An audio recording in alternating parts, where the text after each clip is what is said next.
حضرت علی رضی اللہ عنہ کی خدمت میں ایک شخص آئے اور آ کر دست ادب کو جوڑ کر عرض کرنے لگا، یا علی، اللہ کے قریب ہونے کا سب سے آسان طریقہ کیا ہے؟ بس یہ کہنا تھا تو امام علی رضی اللہ عنہ نے فرمایا، اے شخص جو یہ 3 کام کرتا ہے وہ اللہ کے قریب سے قریب تر ہوتا جاتا ہے۔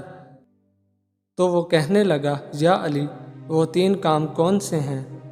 امام علی رضی اللہ عنہ نے فرمایا، پہلا کام، بار بار انسان اپنی خطاؤں پہ پشیمان ہوتا رہے، اپنی گناہوں کی معافی مانگتا رہے۔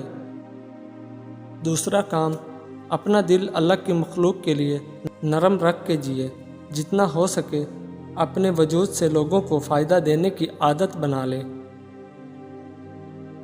اور تیسرا کام، ہر نیک کام صدقے کی نیت سے کرے۔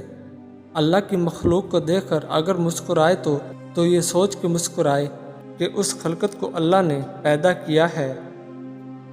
کسی کی مدد کرے تو یہ سوچ کے مدد کرے کہ میرا اس کی مدد کرنا اللہ کے نزدیک مجھے محبوب بنائے گا۔ اس مدد کی امید نہ رکھے۔ اگر دنیا سے محبت کرتا ہے، بھلائی کرتا ہے تو اس بھلائی کی امید نہ رکھے۔